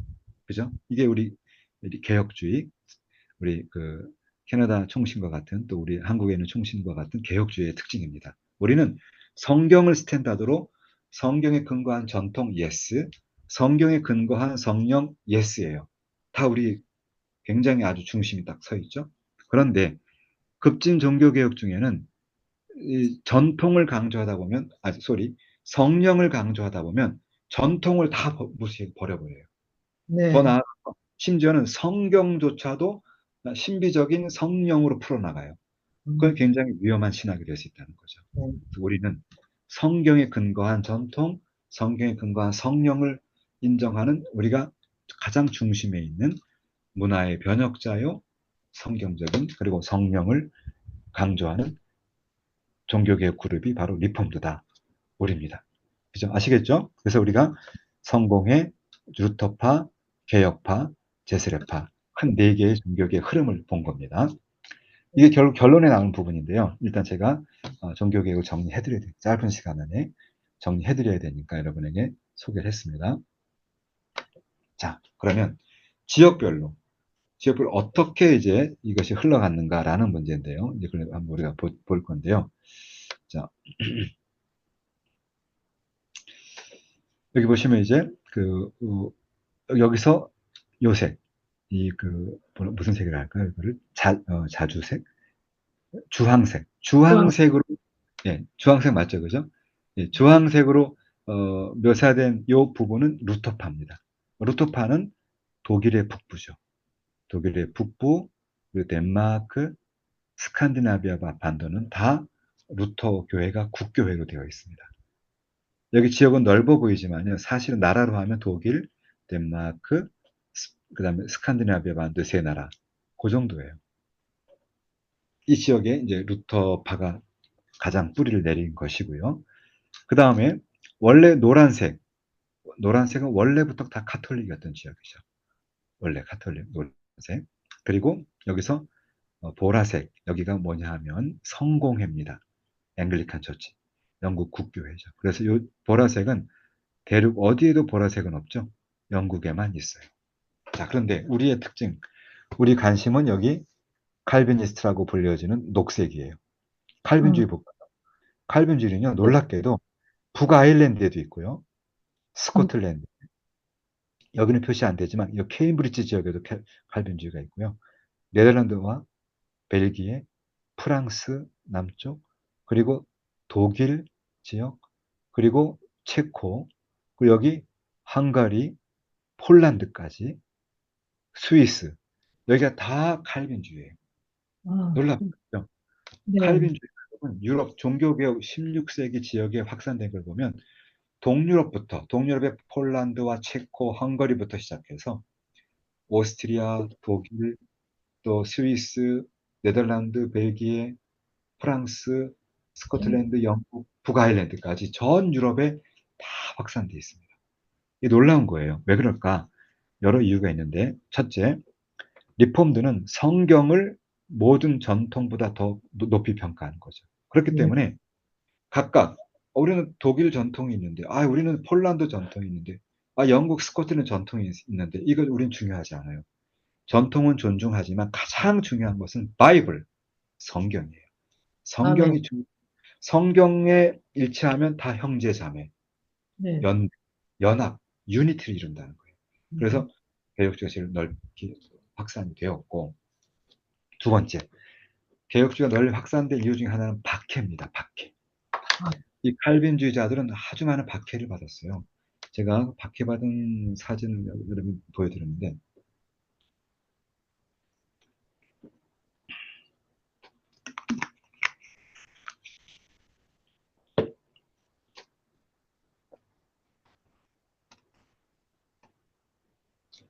자, 이거는 무슨 그림이냐면, 이것은 여러분 제네바를 가시면, 스위스 제네바에 딱 내리시면 제네바에 베드로 교회가 있어요. 거기 네. 칼빈이 다녀오신 분 계시죠, 그죠? 칼빈이 거기서 사역했던 교회입니다. 그런데 그 교회 바로 옆에 가면 제네바 시의회 자리가 있어요. 옛날 제네바 시의회 자리인데 그 자리를 지금 박물관으로 만들었어요. 레포메이션 뮤지엄입니다. 인터내셔널 레포메이션 뮤지엄인데 그 박물관에 가면 이 그림이 딱 있어요. 그림이 이게 뭐냐 하면 프랑스에서 위그노들이에요. 칼빈학을 잘 배워서 성경대로 살겠다고 하는 그 사람들을 성 바돌로메 축일이라는 그 날에 다 죽인 이게 1572년에 생긴 얘기예요. 1572년에 엄청나게 수천 명의 사람들이 다 학살을 당합니다. 여기서 죽임 당한 사람들이 누구냐? 다 우리와 같은 칼빈주의자들, 개혁주의자들이 다 희생을 당합니다. 엄청난 박해를 받아요. 그래서 이 위그노들이 다 밖으로 나간 거예요. 보시면 박해받던 위그노들이 다 네덜란드, 독일, 스위스, 영국, 그리고 남아공, 그리고 미국으로. 그래서 이 위그노들은 프랑스의 개혁주의자들인데요. 그들은 박해를 피해서 전 유럽으로 확산이 됩니다. 제가 살았던 데는 여기 암스테르담에서 1시간 반 정도 동쪽으로 가면 캄펜이라는 도시가 있어요. 저는 거기 살았었는데 제 캄펜이라는 도시에도 이때 박해를 피해서 도망 온 위그노들을 위한 그런 한 지역이 있었어요. 위그노에게 땅을 준 거죠. 자, 여기 사십시오. 이제 배려를 해준 겁니다. 그래서 그곳 거리를 가면 거리 이름이 불어로 돼 있어요. 그런 지역이 있습니다. 자, 그리고 또 네덜란드 사람들은 어떤 박해를 받았느냐? 네덜란드 사람들은 이런 박해를 받아요. 이게 언제냐 하면 1564년입니다. 1564년 존 칼빈이 세상을 떠난 해입니다. 칼빈 세상을 떠난 그 해에 이게 어디냐면 앤트워프예요. 앤트워프는 오늘날은 벨기에인데요. 네. 그 당시 네덜란드 남부입니다. 그 당시 네덜란드였어요. 네덜란드에서 이분이 어제까지는 갈멜파 수도사였어요. 이 갈멜파 수도사가 어제까지는 미사를 집전했는데 자기가 이제 그 성경을 알게 되고 칼빈의 신학을 알게 되니까 더 이상 자기 양심상 미사를 집전할 수가 없는 거예요. 어. 나는 못하겠습니다. 라고 하니까 너 개혁주의자지. 그래가지고 그걸 붙잡아다가 화형을 시킵니다. 이런 사람들이 수천 명이라는 거죠. 수천 명. 여러분 우리 개혁신앙은요. 제가 이렇게 끔찍한 사진을 보여드려서 죄송합니다. 이거 어디 나온 책이냐면 이 책은 아마 아시는 분은 아시겠는데 그 미국의 그 누구죠? 조엘 비키 교수님과 그 팀에서 번역한 장 따뱅이라고 하는 네덜란드 신학자인데요. 장 따뱅이라는 분, 제가 그 책을 또 소개했나 책은 없죠. 책은 소개 안 했는데 이 장 따뱅이라는 분이 쓴 The Marks of God's Children이에요. 하나님의 자녀들의 표징이에요. The Marks of God's Children.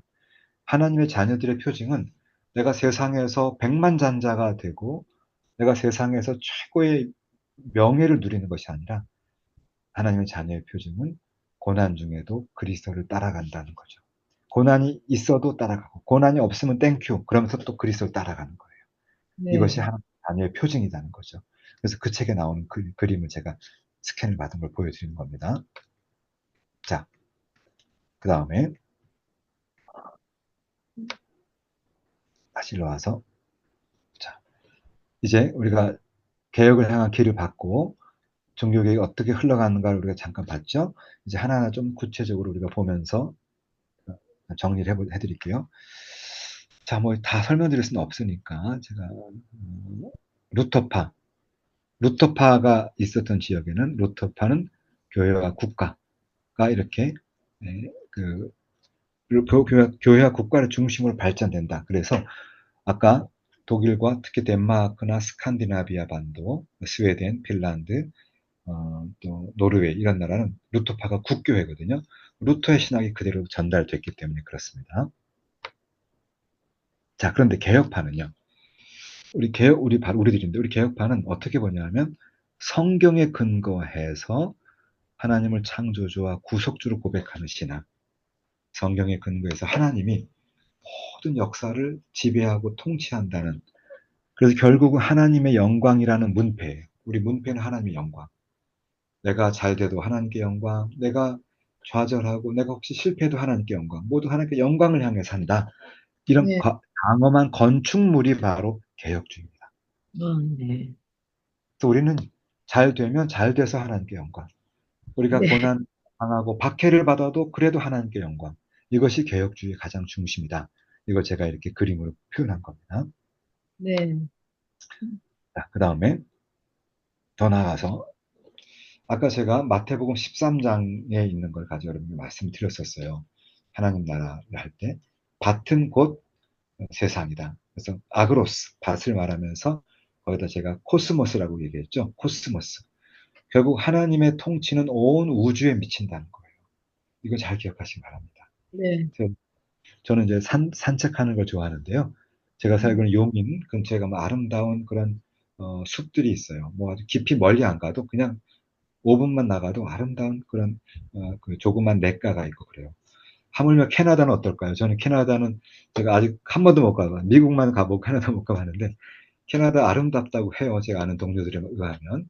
근데 제가 살았던 네덜란드 너무 아름답습니다. 유럽은 특히나 그냥 바로 집 앞에만 나가면 13세기에 지어진 건물이 있고요. 그래요. 15세기. 박물관, 오픈 뮤지엄이에요. 그리고 거기 아름다운 라인강이 흘러가거든요. 그런데 저는 산책을 하면서 그 이름도 없는 들꽃을 자주 봅니다. 저나 제 아내는 들꽃을 좋아해요. 가다 보면 정말 들꽃이 있는데요. 이름도 채 몰라요. 근데 얼마나 아름답게 피는지 몰라요.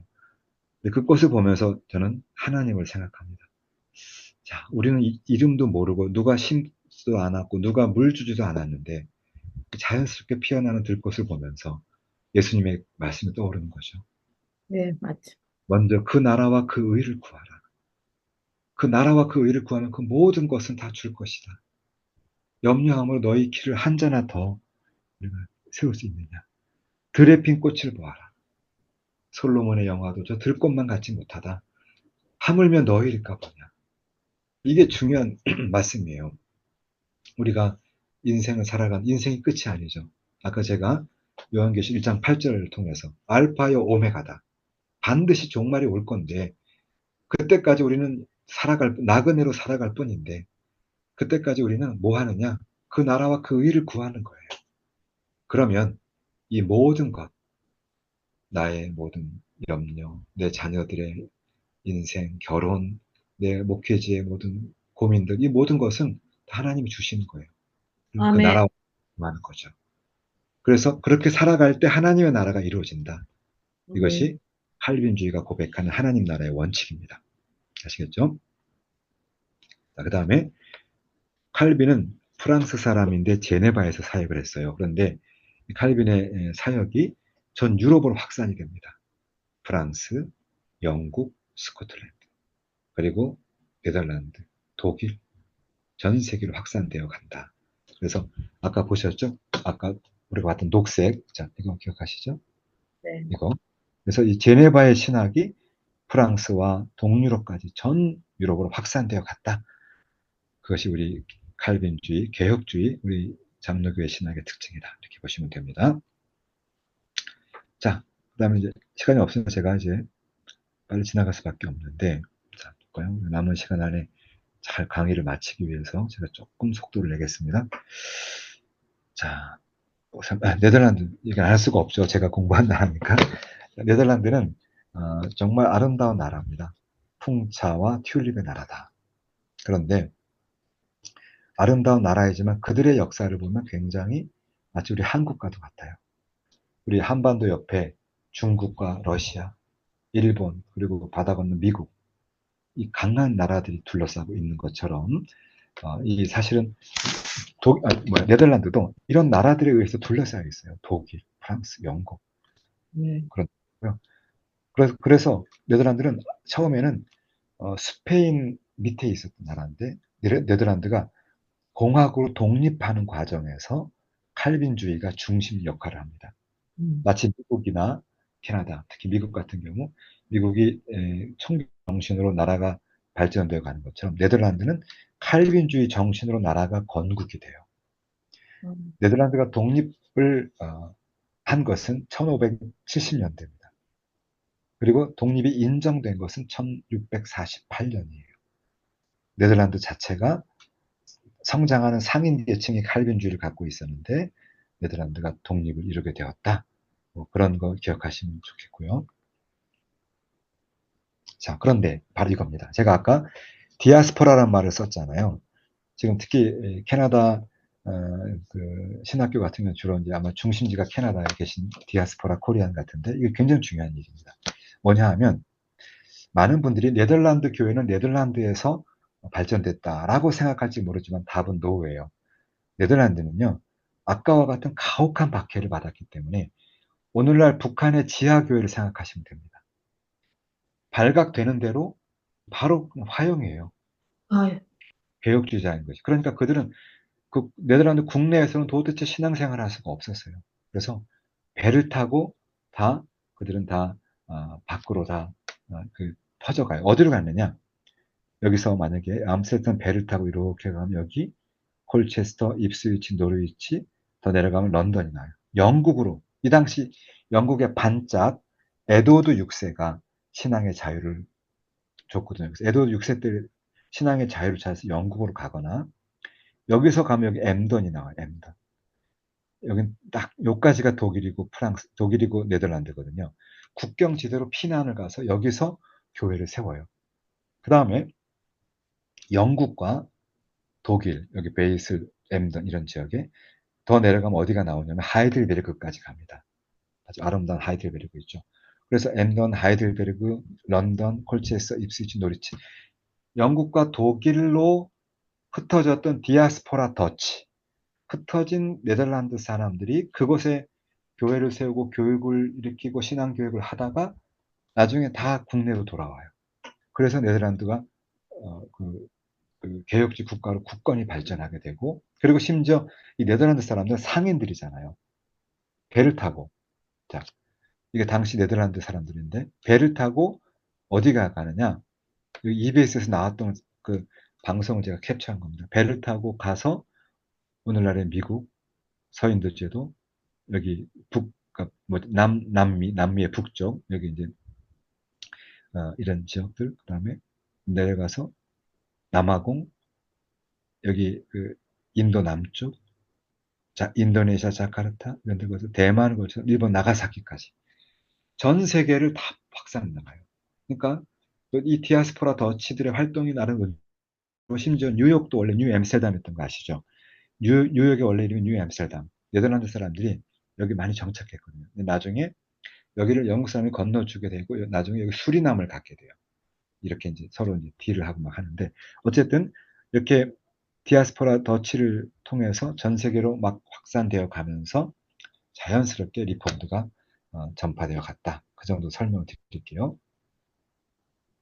자, 이것도 보세요. 여기도 흩어진 사람들, 독일 지역 이런데 흩어진 더치들이 파란 개혁교회를 세우게 되었다. 저는 그런 면에서 디아스포라 캐나디안, 그러니까 정확히 말하면 디아스포라 코리안 인 카나다, 디아스포라 코리안 인 아메리카, 디아스포라 코리안 인 저머니 이런 사람들이 굉장히 중요하다고 봐요.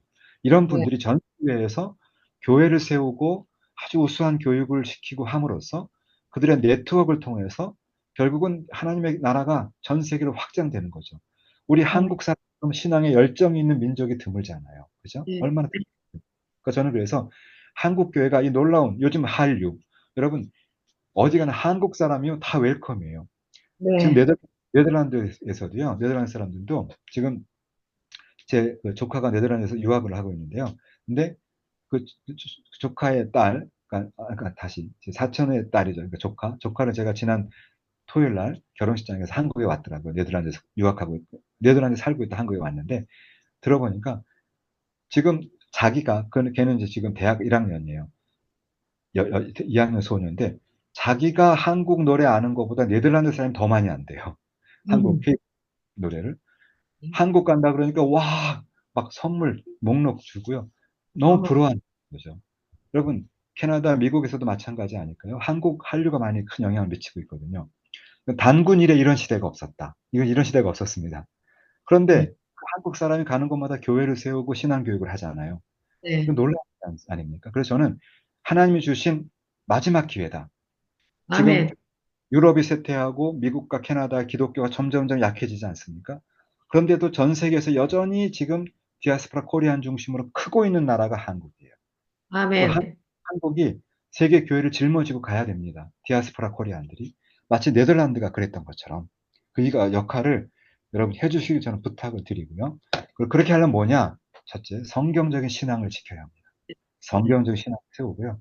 그리고 여러분 지금 하는 것처럼 개혁주 신학을 잘 공부해서 좌로나 우로나 치우치지 말고 밸런스, 균형 있는 신앙을 갖고 갈 때에 하나님은 우리들을 통해서 큰 일을 이루실 것이다 라고 기대를 합니다.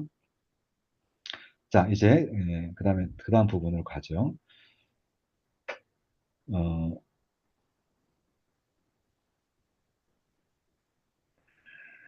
이제 근현대 남은 한 10분 동안에 근현대를 딱 정리하겠습니다. 근현대 교회사.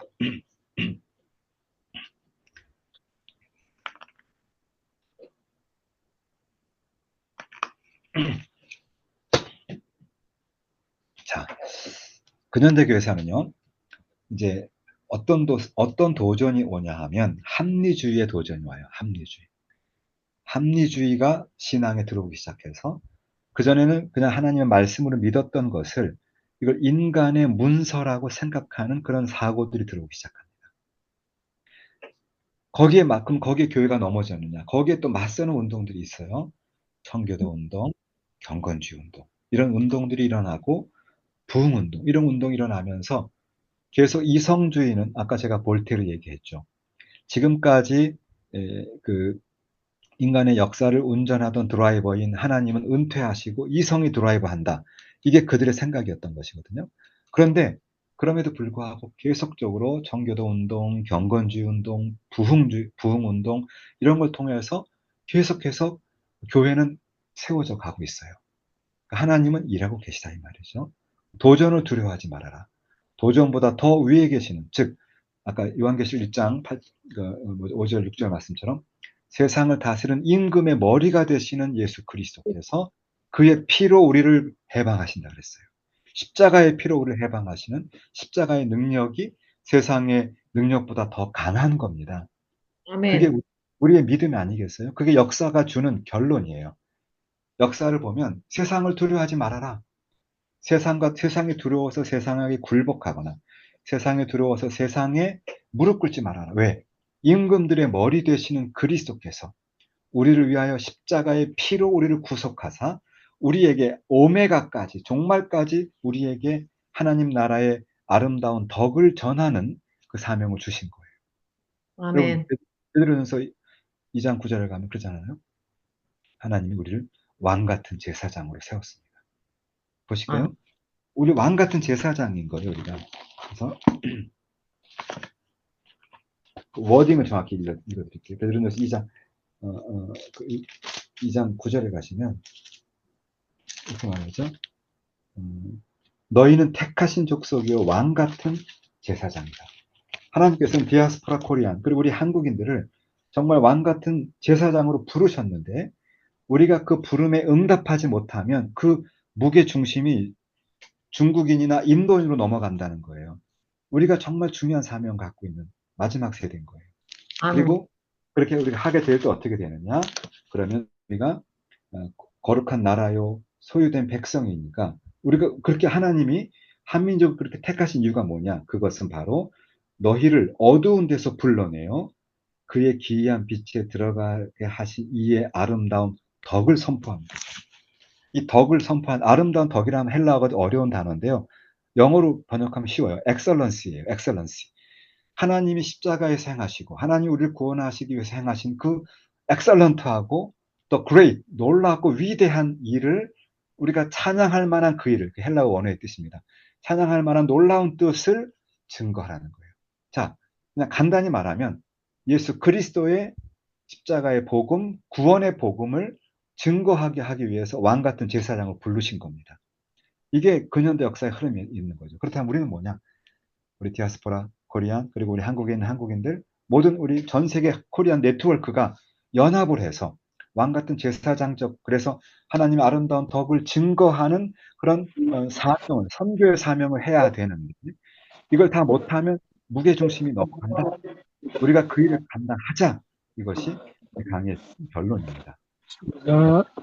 네. 자, 미국 얘기 안 할 수 없습니다. 미국과 캐나다 얘기 잠깐만 하고, 지금 제 30분 마치 아직 5분 남았습니다. 5분 더 제가 한 진행하고 있습니다. 자, 미국인데요. 뭐, 미국과 캐나다인데. 자, 어디 음성이 소리가 나오는, 음성 소거가 안 된 데가 있는 것 같아요. 자, 음성 소거 부탁드립니다. 네. 이 강의가 12시 반까지 아닌가요? 혹시 제가 잘 모르고 있나요? 총장님 예, 계신가요? 맞습니다. 예, 그죠? 아직 5분 남았죠, 그죠? 예, 네, 아직 5분 남았. 자, 여기 보시면 아까 말했던 유럽 사람들이 정착한 곳이고요.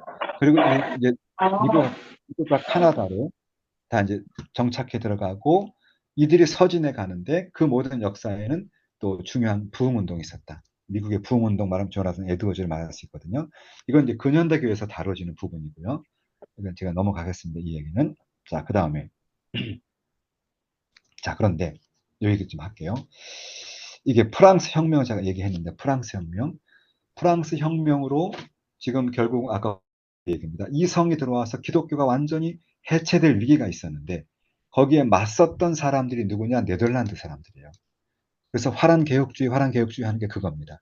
그들은 이런 이성 계몽주의 도전에 맞섰던 사람들이다. 첫째. 동시에 자 보세요. 이 프랑스 혁명 이후의 역사가 흘러가다가 여러분 나중에 압스케이딩이 나오고 할 때가 지금 1834년이잖아요. 이때 어떤 시대냐면 사회주의가 등장하는 시대예요. 사회주의가 등장하고 있다가 나중에 결국 1917년이 되면 소련이, 그러니까 러시아죠. 러시아가 공산화되면서 러시아 혁명이 일어난 때입니다. 그러니까 이때가 언제냐 하면 기독교에 대한 두 개의 도전이 있었어요. 첫째, 프랑스 혁명으로 위한 자유주의의 도전. 두 번째, 사회주의의 도전이 있었던 거예요. 이 양쪽의 도전 속에 지금까지 믿어왔던 신앙은 완전히 점점점 죽어가는 것으로 보여졌어요. 그런데 또다시 아까 제가 말씀드렸죠. 하나님의 나라는 망하는 법이 없다. 오메가의 시점까지 하나님 나라는 점점점 자라난다. 그죠? 그때 화란 개혁주의자들이 거기에 맞선 거예요. 자유주의에 맞서고 사회주의에 맞서서 신앙을 건강하게 밸런스 있게 하면서 그런 교회를 지켜나갔던 것이 화란 개혁주의자였다. 그래서 제가 네덜란드를 공부하러 간 이유도 그것 때문에 저는 공부하러 간 겁니다. 이런 개혁주의를 공부하겠다고 해서. 자, 이제 2분 남았는데 결론을 맺겠습니다. 결론. 다 지나가고. 여러분은 언제 다시 한번 볼 기회가 있길 바라고 이제 한국 교회를 하겠습니다.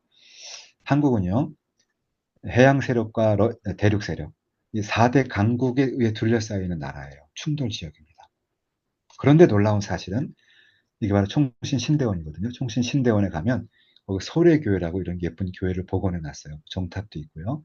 그 내부는 이렇습니다. 이게 제가 찍어온 사진들인데요. 소래교회 가면, 신대원에 오시면 거기 옛날에 지어진 그 소래교회 건물이 있어요. 소래교회 건물. 이 건물에 들어가 보면 옛날 예배 드렸던 모습들이 나옵니다.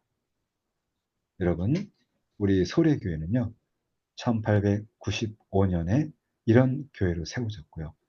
애초에 예배드렸던 곳은 이런 곳이에요. 초가집이었습니다.